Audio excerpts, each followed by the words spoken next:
ఇకనైనా కానీ ఇప్పుడైనా కానీ దర్శించగా రావా, అభిషేకము లేక మేరాక నశించుచున్న నయా, నశించుచున్న నయా. ఇకనైనా కానీ ఇప్పుడైనా కానీ దర్శించగా రావా, అభిషేకము లేక దర్శనమే రాక నశించుచున్న నయా, నశించుచున్న నయా. కావలి వారు ఉదయం కోసం మెలకువ కలిగి చూస్తున్నట్లుగా, కావలి వారు ఉదయం కోసం మెలకువ కలిగి చూస్తున్నట్లుగా నీ కోసం చూశానయ్యా నా యేసయ్యా, నా ప్రాణం నీవేనయ్యా. నీ కోసం చూశానయ్యా నా యేసయ్యా, నా ప్రాణం నీవేనయ్యా. ఇకనైనా కానీ ఇప్పుడైనా కానీ దర్శించగా రావా, అభిషేకము లేక దర్శనమే రాక నశించుచున్న నయా, నశించుచున్న నయా. ఎండిన భూమి వర్షం కోసం నెరలే విడచి చూస్తున్నట్లుగా, ఎండిన భూమి వర్షం కోసం నెరలే విడచి చూస్తున్నట్లుగా నీ కోసం చూశానయ్యా నా యేసయ్యా, నా జీవం నీవేనయ్యా. నీ కోసం చూశానయ్యా నా యేసయ్యా, నా జీవం నీవేనయ్యా. ఇకనైనా కానీ ఇప్పుడైనా కానీ దర్శించగా రావా, అభిషేకము లేక దర్శనమే రాక నశించుతున్న నయా, నశించుతున్న నయా. దుప్పి నీటి వాగుల కోసం ఇలాలో ఎదురు చూస్తున్నట్లుగా, దుప్పి నీటి వాగుల కోసం ఇలాలో ఎదురు చూస్తున్నట్లుగా నీ కోసం చూశానయ్యా నా యేసయ్యా, నా ప్రాణం నీవేనయ్యా. నీ కోసం చూశానయ్యా నా యేసయ్యా, నా జీవం నీవేనయ్యా. నీ కోసం చూశానయ్యా నా యేసయ్యా, నా సర్వం నీవేనయ్యా. ఇకనైనా కానీ ఇప్పుడైనా కానీ దర్శించగా రావా, అభిషేకము లేక దర్శనమే రాక నశించుచున్న నయా, నశించుచున్న నయా, నశించుచున్న నయా, నశించుచున్న నయా. ఇకనైనా కాని ఇప్పుడైనా కాని దర్శించగా రావా. అభిషేకము లేక దర్శనమే రాక నశించుతున్నా నయ్యా, నశించుతున్నా నయ్యా.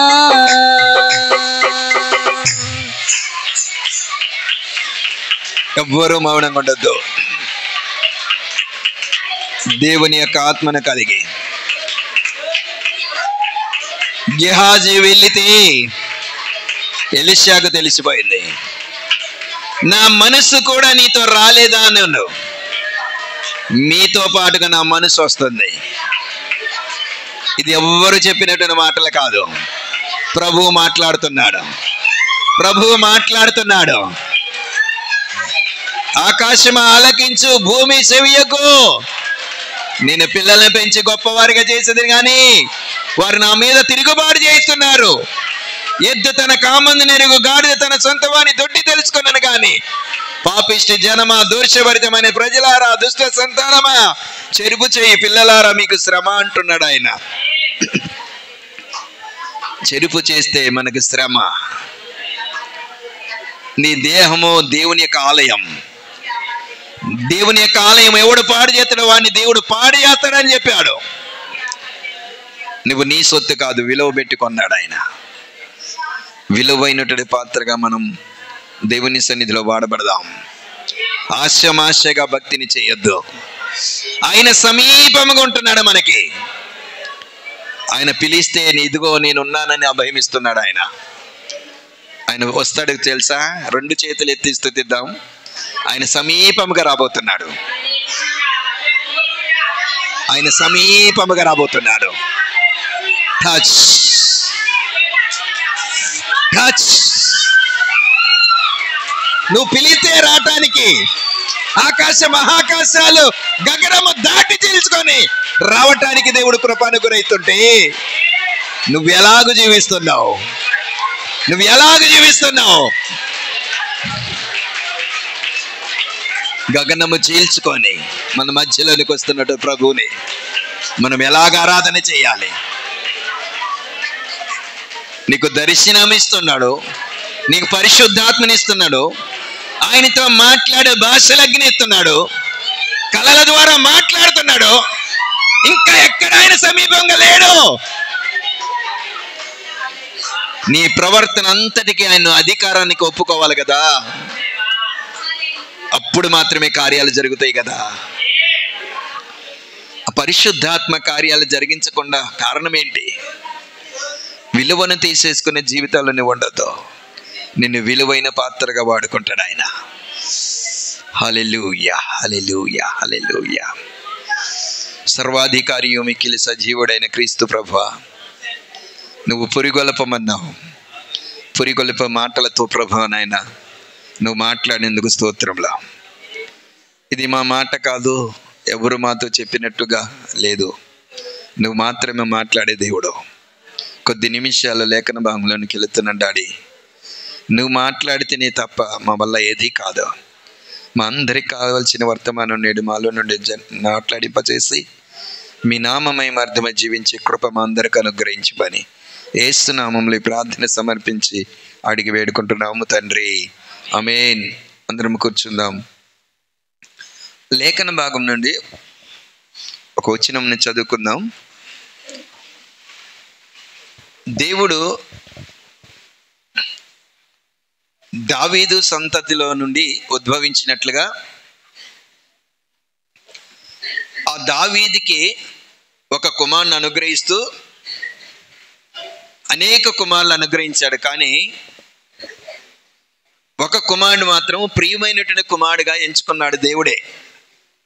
నీకు ఇస్తున్నటువంటి కుమారుడు నీ కుమారుడు కాదు, నా కుమారుడు అని చెబుతూ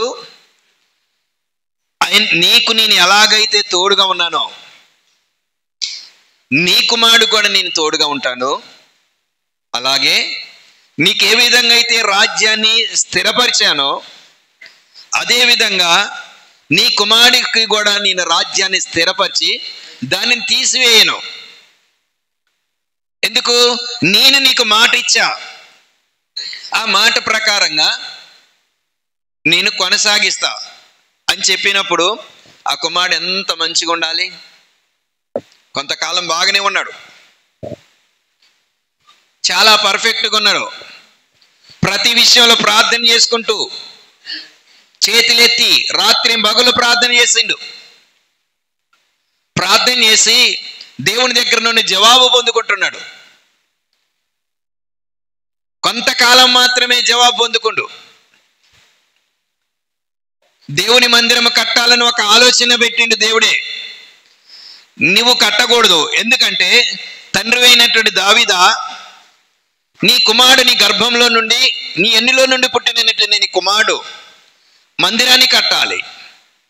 ఎందుకనయ్యా అంటే నువ్వు రక్తాన్ని చిందించావు కాబట్టి నువ్వు మందిరాన్ని కట్టడానికి యోగ్యుడు కాదు అని చెప్పి కుమారుడు అయినటువంటి సొలొమోన్ని దేవుడు పిలుచుకొని ఎన్నుకొని గర్భంలో ఉండగానే, తల్లి గర్భంలో ఉండగానే, పలానా కుమారుడు పుడతాడు, అతడు నా మందిరాన్ని కడతాడు, నా మందిర ఆవరణాలని నిర్మిస్తాడు, అతనికి నీకు తోడుగా ఉన్నట్టుగా నేను అతనికి తోడై ఉంటాను అని చెప్పి ఆ మాటను మనం చదువుకుందాం ఒకసారి. మొదటి దినవృత్తాంత గ్రంథం 28వ అధ్యాయము 6వ వచనం. మొదటి దినవృత్తాంత గ్రంథము 28వ అధ్యాయము 6వ వచనం. నేను నీ కుమారుడైన సొలొమోనును నాకు కుమారునిగా ఏర్పరచుకొని ఉన్నాను. నేను అతనికి తండ్రినైందును, అతడు నా మందిరమును నా ఆవరణములను కట్టించును. మరియు నేటి దినమున చేయుచున్నట్లు అతడు ధైర్యం వహించి నా ఆజ్ఞలను నా న్యాయ విధులను అనుసరించిన ఎడల నేను అతని రాజ్యమును నిత్యము స్థిరపరిచెదను. హల్లెలూయా, హల్లెలూయా. నిత్యము స్థిరపరుస్తా. ఆజ్ఞలన్నిటిని గైకొంటే, కట్టలన్నిటిని అనుసరించి నడిస్తే, నాజీరు చేయబడినటువంటి వ్యక్తే తల్లి గర్భంలో ఉండగానే, పిండమునై ఉండగానే నేను నిన్ను ఎన్నుకున్నాను అంటుడు ఒక ప్రవక్తగా. ఆయన అంతగా ప్రతిష్ట చేసుకుంటే ఈయన భూమి మీదకి వచ్చిన తర్వాతకి ఏం చేస్తుండు? ఆ తర్వాతకి దినవృత్తాంత గ్రంథం 1వ అధ్యాయము, 2వ దినవృత్తాంత గ్రంథం 1వ అధ్యాయము 7వ వచనం చదువుకుందాం. ఆ రాత్రి యందు దేవుడు సొలొమోనుకు ప్రత్యక్షమై, నేను నీకు ఏమి ఇయ్యగోరుదునో దాన్ని అడగమని సెలవీయగా, సొలొమోను దేవునితో ఇలాగ మనవి చేసెను, నీవు నా తండ్రివైన దావీదు ఎడల బహుగా కృప చూపి అతని స్థానమందు నన్ను రాజుగా నియమించి ఉన్నావు గనుక దేవా యెహోవా, నీవు నా తండ్రి అయిన దావీదునకు చేసిన వాగ్దానమును స్థిరపరచుము. నేల ధూళి అంత విస్తారమైన జనుల మీద నీవు నన్ను రాజుగా నియమించి ఉన్నావు. ఈ నీ గొప్ప జనమును న్యాయమును తీర్చు శక్తి గలవాడెవడు? నేను ఈ జనుల మధ్యను ఉండి కార్యములను చక్కబెట్టినట్లు తగిన జ్ఞానమును తెలివిని, హల్లెలూయా, తెలివి జ్ఞానము నాకు దయచేయమంటాడు. ధూళి ఎంతైతే ఉన్నదో అంత జనం ఉన్నారట. రాజ్యము బహుగా విస్తరించినటువంటి రాజ్యం అది. ఆ రాజ్యానికి ఈయనని రాజుగా నిర్ణయించిండు. అయితే నిర్ణయించిన కాలంలో ఆయన చిన్న వయసు బాలుడు. ఈ బాలుడైనటువంటి సొలొమోను దేని కొరకు ప్రార్థన చేస్తుండంటే జ్ఞానం కొరకు ప్రార్థన చేస్తుండు. ఎందుకయ్యా జ్ఞానం అంటే? అజ్ఞానమైనటువంటి స్థితిలో తిరగొద్దు అని. అజ్ఞానం అంటే ఏంటిది? విజ్ఞానం లేకపోవడం. విజ్ఞానం లేకపోవడం అంటే ఏంటి? అంటే జ్ఞానంతో నడుచుకోవటానికి అవకాశం లేకపోవడం. అంటే తాను ఎటు వెళ్ళిపోయినా ఇదే నా కరెక్ట్ అనుకునేటువంటి స్థితిలో ఉండేటటువంటి వారు వెర్రివారుగా వెళుతారు కనుక నేను అలాగ వెళ్ళకూడదు. ఎందుకంటే ఈ రాజ్యాన్ని నాకు అప్పగించాడు కాబట్టి ఈ రాజ్యానికి తగు న్యాయం నేను చెయ్యాలి. నేను చేయాలంటే నాకు జ్ఞానం కావాలి. జ్ఞానం కావాలంటే యెహోవా యందు భయభక్తులు కలిగి ఉండట జ్ఞానానికి మూలమని లేఖనం సెలవిచ్చినట్లుగా నేను దేవుడిని అడిగి ఆ జ్ఞానాన్ని నేను పొందుకొని ఆయన చిత్త ప్రకారంగా ఏలిబడిలో న్యాయం జరిగించాలి ప్రజలకు అని చెప్పి ప్రభువుని అడిగితే ఆయన ఏమన్నాడంటే మెచ్చుకొని, నువ్వు శత్రువుల ప్రాణమునైనను తర్వాతకి బంగారంనైనా వెండినైనా నువ్వు అడగలేదు కనుక నీకు ఐశ్వర్య ఘనతలు స్థిరమైన కలిమి నీకు ఇస్తున్నాను. నీకంటే ముందుగా ఉన్న రాజులకైనా నీ తర్వాత వచ్చేటువంటి రాజులకైనా నీకు ఇచ్చిన ఆధిక్యత మరి ఎవ్వరికి ఇయ్యనన్నాడు. హల్లెలూయా, హల్లెలూయా. ఎంత స్పష్టంగా దేవుడు మాట్లాడుతుండు. సొలొమోను అంటే దేవునికి ఎంత ప్రేమ ఉంది. నాజీరు చేయబడిన కుటుంబంలో నుండి వచ్చాడని, దావీదు వంశంలో నుండి ఉద్భవించాడని, ఆయన మీద ఉన్నటువంటి ప్రేమను బట్టి, తండ్రి మీద ఉన్నటువంటి ప్రేమను బట్టి కుమారుని కూడా అదే విధంగా ప్రేమించి ఆ యొక్క ఐశ్వర్య ఘనతలు ఇచ్చి అనేకమైనటువంటి రాజులు రాణులు వచ్చి ఆయన తీర్చేటువంటి తీర్పులను విని రాజు న్యాయం విచారించడం యందు దైవ జ్ఞానం నొందిన వాడని అతనికి అనేకులు భయపడ్డారు. అలాంటి పరిస్థితుల్లో కొంతకాలం అయిపోయింది. చాలా ఆత్మీయ జీవితం దిగజారిపోయింది. ఎక్కడ? మందిరాన్ని కట్టించాడు. మందిరాన్ని కట్టించిన తర్వాత దానికి ఒక బుద్ధి వచ్చింది. ఏమని? స్వబుద్ధిని ఆధారం చేసుకొని నేను మందిరానికి 7 సంవత్సరాలు మందిరాన్ని నిర్మించాను, కానీ నేను ఒక నగరాన్ని కట్టించుకోవాలి. నేనంటే ఒక రాజుగా నాకు ఒక ఉన్నతమైనటువంటి నగరం కావాలి. ఏ రాజు కట్టలేనంత బంగారంతో విలువైనటువంటి వస్తువులతో నేను నగరాన్ని కట్టించుకోవాలి అని 13 సంవత్సరాలు 7 సంవత్సరాలు మందిరానికి కట్టయితే 13 సంవత్సరాలు తన నగరాన్ని కట్టడానికి సమయం పట్టింది. అంత పెద్దమైనటువంటి నగరాన్ని కట్టాడు. దేవునికి ప్రాధాన్యత కాకుండా కుటుంబానికి, భార్యకి అంటే ఉన్నటువంటి వారికి బాగా ప్రాధాన్యత ఇచ్చాడు. ఇంకా అందులోనే సంఖ్యాకాండం 12:6 కూడా చదువుకుందాం. 12వ అధ్యాయం 6వ వచనం.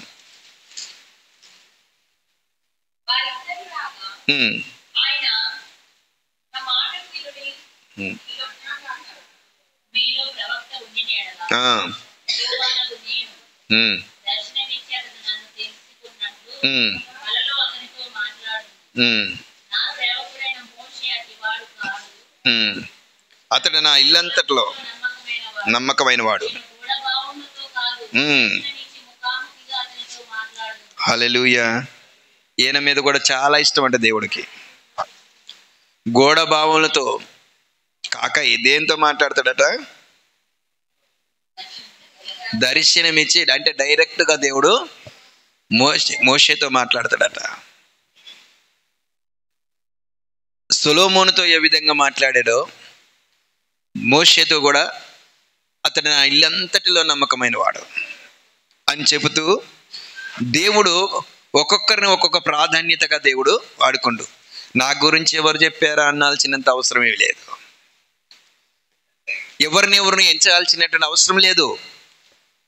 ఇప్పుడు గెహాజీ వెళ్ళిన సంగతి ఎవరైనా చెప్పారా? ప్రవక్త అయినటువంటి ఎలీషాకి సొమ్మును వస్తువులు విలువ కలిగిన కాముగా తీసుకొచ్చి అయ్యగారికి తెలియకుండా లోపల దాచుకుంటూ, గెహాజీ నువ్వు ఎక్కడికి పోయినావు అంటే, అబ్బాయి నీ దాస్తున్నాయి, నేను ఎక్కడికి పోలేదుగా అంట. పిడతలో తల పెట్టుకొని పాలు తాగితే ఎవ్వరు చూడట్లేదు అనుకుంటే కుదరదు. బయట ఉంటుంది బాడీ అని తెలుసుకోవాలి. నన్ను ఎవ్వరు చూడట్లేదు అంటానికి వీలేదు. కనుక ఆ పరిస్థితిలో దైవజనుతో దేవుడు గోడ భావనలతో, అంటే మనసు విప్పి మాట్లాడుకునేటువంటి స్థితిలో మోషేతో దేవుడు మాట్లాడాడు. అదేవిధంగా సొలొమోనుతోని దేవుడు అంత దగ్గరగా ఉండి అంత ఆధిక్యతనిచ్చిండు. ఆ తర్వాతకి మత్తయి సువార్త 1:20.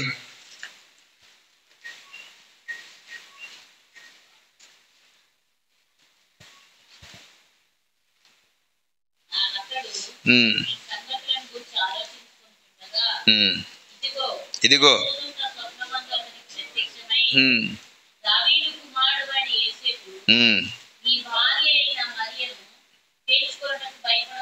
హల్లెలూయా. ఇక్కడ ఎవరికి స్వప్నం ఇచ్చిండు? స్వప్నంలో మాట్లాడిండు దేవుడు యోసేపుతో.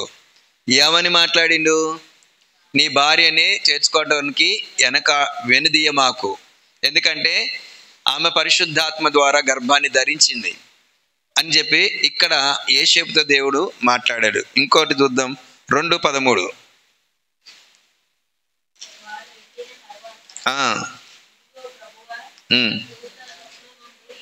ప్రభుదూత స్వప్నమందు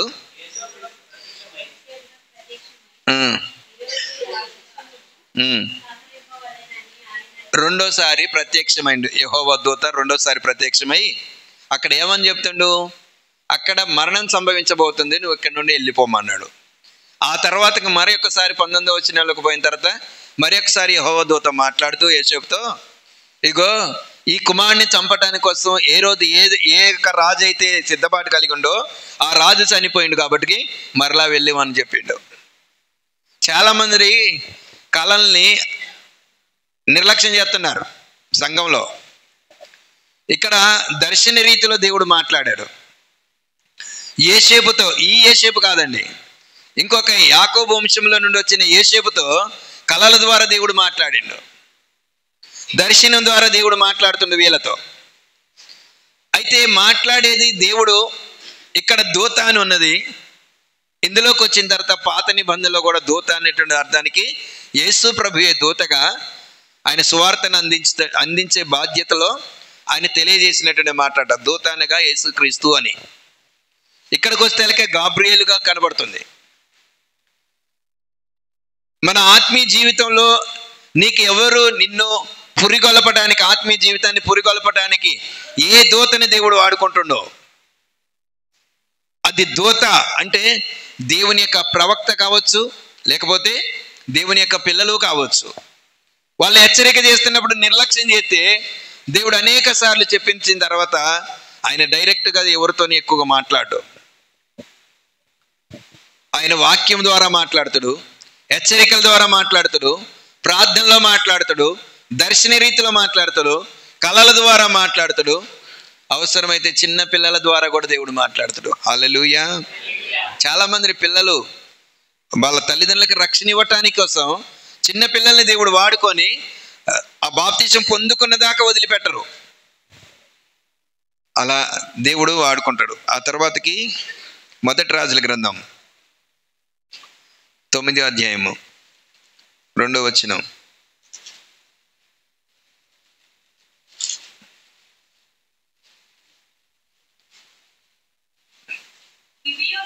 గిబియోలో ప్రత్యక్షమైనట్లు రెండో మారు యెహోవా సొలొమోనుకు ప్రత్యక్షమై అతనితో ఇలాగూ సెలవిచ్చెను, నా సముఖమందు నీవు చేసిన ప్రార్థన విన్నపములను నేను అంగీకరించి తిని నా నామమును అక్కడ సదాకాలం ఉంచుటకు నీవు కట్టించిన ఈ మందిరమును పరిశుద్ధపరిచి ఉన్నాను. నా దృష్టియు నా మనసును ఎల్లప్పుడూ అక్కడ ఉండును. నీ తండ్రి అయిన దావీదు నడిచినట్లు నీవును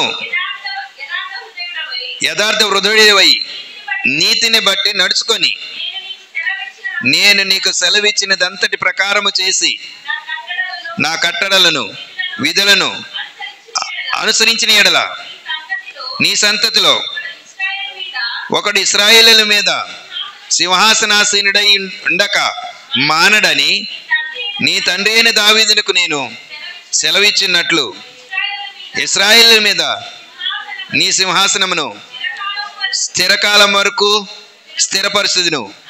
అయితే మీరే గాని మీ కుమారులే గాని ఏ మాత్రమునైనను నన్ను వెంబడించట మాని నేనిచ్చిన ఆజ్ఞలను కట్టడలను అనుసరింపక ఇతరమైన దేవతలను కొలిచి పూజించిన ఎడల నేను ఇశ్రాయేలుకి ఇచ్చిన ఈ దేశంలో వారిని ఉండనీయక వారిని నిర్మూలం చేసి నా నామమునకు నేను పరిశుద్ధపరిచిన ఈ మందిరమును నా సముఖంలో నుండి కొట్టివేసేదను.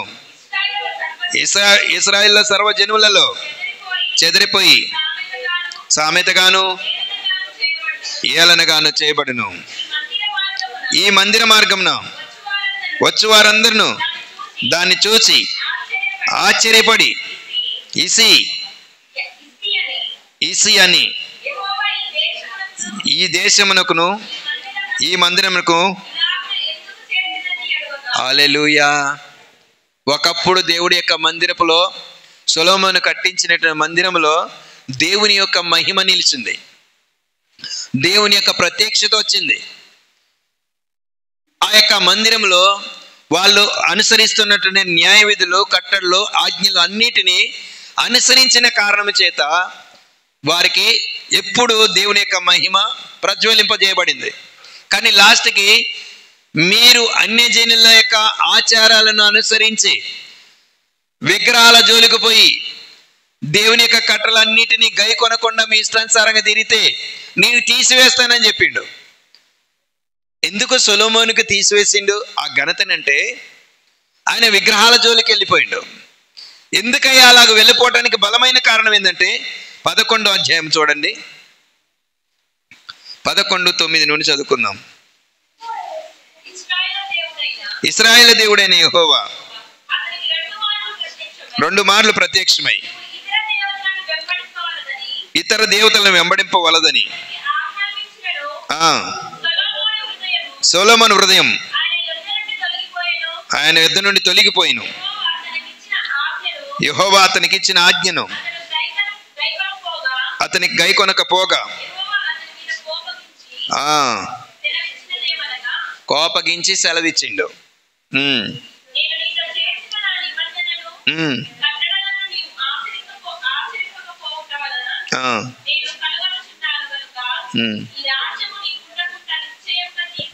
హల్లెలూయా. ఆయన ఇచ్చినటువంటి రాజ్యాన్ని ఆయన కాడ ఉండకుండా తన కాడ పనిచేసేటువంటి దాసునికి అప్పగించాడు. అసలు దీని అంతటికి కారణం ఏంటి? అసలు ఈయన పడిపోవడానికి కారణం ఏందో ఇక అక్కడ చూద్దాం. 2వ వచనం నుండి చదువుదాం, 11:2 నుండి. పర్ఫెక్ట్ చదవండి. కామాతృత కలవాడై, అంతకు పైకి చదవండి, ఇంకా పైనుండి చదువుదాం. మోయాబీలను, ఎదోమీయులను, అమ్మోనీయులను,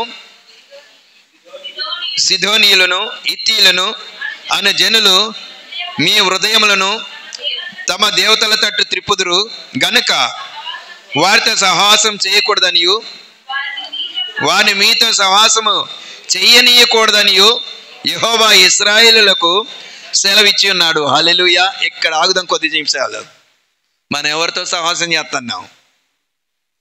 దేవుడే ప్రత్యేకంగా చెప్పాడు సొలొమోనుకి, సొలొమోనా నాయనా, నీకు ఇచ్చినట్టు రాజ్యము తీసివేయబడకుండా ఉండాలంటే నువ్వు అమ్మోనీయులతో కానీ, మోయాబీలు పాపం చేస్తారు, ఎదోమీయులు పాపం చేసి ఆ పట్టణం విస్తరించబడింది కనుక ఆ పాపము పట్టణంలో ఉన్నటువంటి వారితో నువ్వు స్నేహం చేస్తే నీకు కూడా పాపము అంటిద్ది కనుక వారితో నువ్వు స్నేహం చేయొద్దు, వారితో నువ్వు తిరగొద్దు, వారింటికి నువ్వు కానీ నీ ఇంటికి వారు కానీ రాకపోకలు అనేటువంటిది ఉండొద్దు, స్నేహం వీరు వారైపోతారు కనుక చెయ్యొద్దు అని చెప్పిండు. ఎందుకు చెప్పిండంటే నువ్వు వారి సవాసం పడితే వారి ఆలోచనలు కలిగి వెళ్ళిపోతావు. వారు ఎలాంటి వారంటే చెరుపు వేసేటువంటి వారు, వాళ్ళు ఎలాంటి వారంటే వ్యభిచారులు వాళ్ళు కనుక ఆ వ్యభిచారమైనటువంటి సంతతిలోనికి నువ్వు పోవద్దు. నువ్వు పోతే నువ్వు కూడా అదే పరిస్థితికి వెళ్ళిపోతావు. చదువుదాం ఇంకా కథ మీది.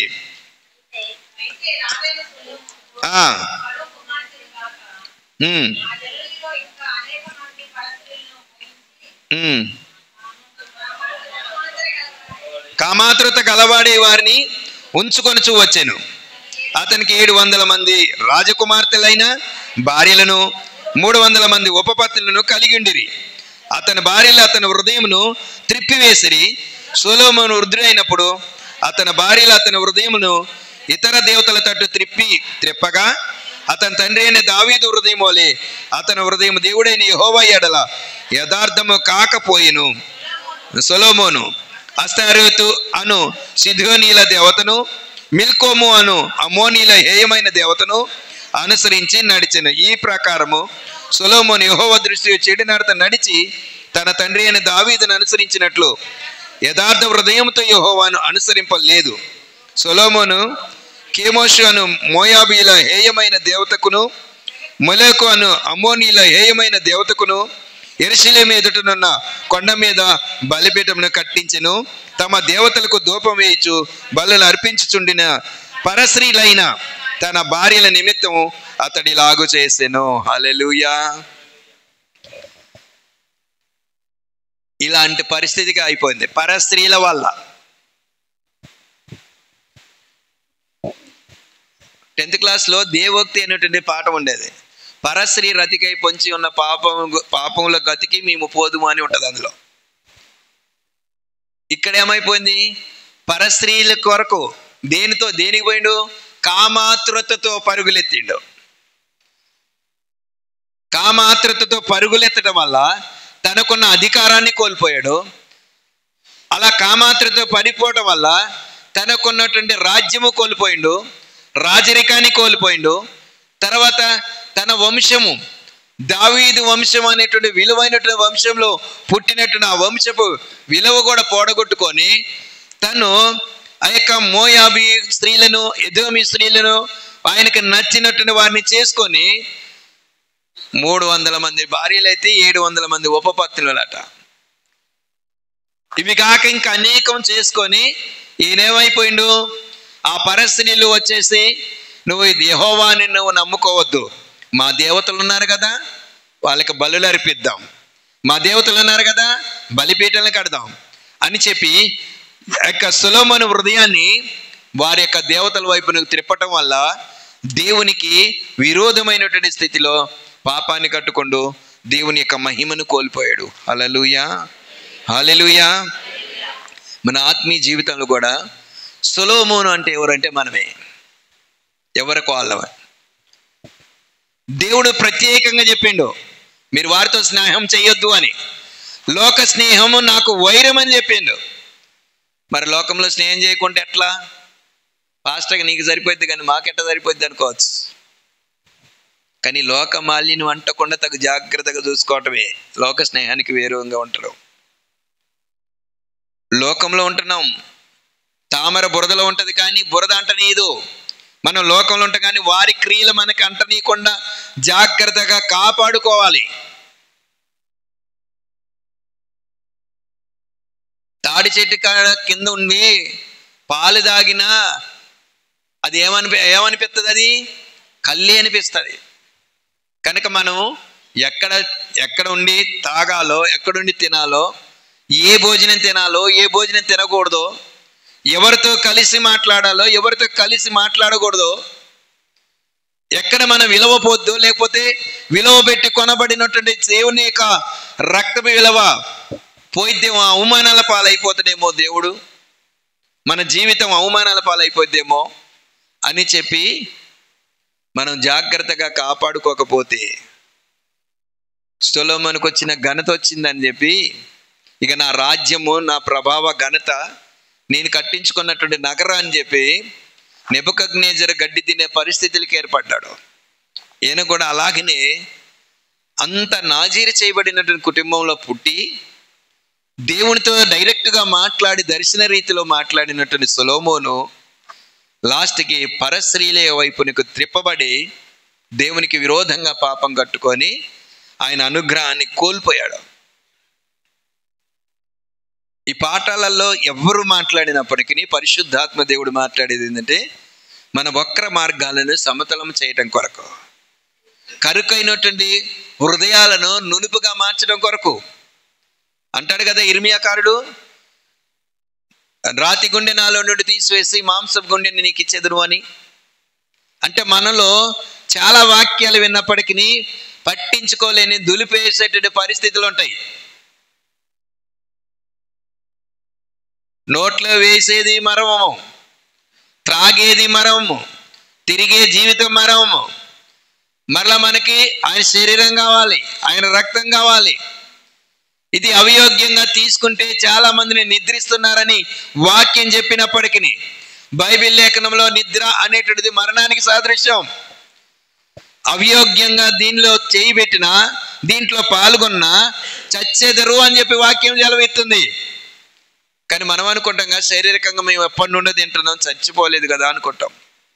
ఆత్మీయంగా నువ్వు చచ్చిపోయి ఉన్నావు. జీవించుతున్న పేరు మాత్రం ఉన్నది కానీ మృతుడవే. నువ్వు ప్రార్థనకు వస్తున్నావు కానీ నీలో ప్రార్థనకు సంబంధించిన క్రియలు లేవు. దానివల్ల నువ్వు వచ్చినా ఒకటే, రాకపోయినా ఒకటే, ప్రయోజనం ఏముండదు. దేవుడు అందుకే అంటాడు, నా మందిరపు ఆవరణంలోనికి నిన్ను రమ్మన్నవాడేవుడు? అసలు నిన్ను పిలిచింది ఎవరు? దేవుడే. ఒకవేళ మనల్ని అలాగంటే మన జీవితం ఏమైపోద్ది? ఎంతో మంది హాస్పిటల్లోకి వెళ్తే ఘోరంగా, ఏ బెడ్కు చూసినా ఘోరమైన పరిస్థితులే. అమ్మ ఎంత ఖర్చు వచ్చిందంటే, చిన్న కోతి అడ్డొచ్చిందని సడన్ బ్రేక్ వేస్తే వెనకాల ఉన్నవాడు కింద పడిపోయాడు. అమ్మగారు లెక్క మేనమామ పడిపోతే ఇక్కడ దెబ్బ తగిలింది, ఇక్కడ దెబ్బ తగిలింది.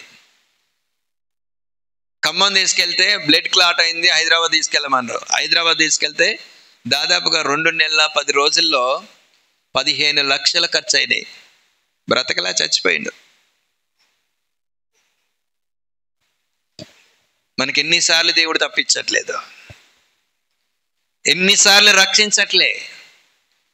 మనం పాపం చేసి తిరిగినా, దేవునికి విరోధంగా వెళ్ళినా, సొలొమోన్లాగా కామాతురతతో పరుగులెత్తినా మనకేమీ కావట్లే. కారణం దేవుని యొక్క వాత్సల్యమైనటువంటి ప్రేమ చూపుతుండవు. ఇకనైనా మార్పు చెందుతారేమో.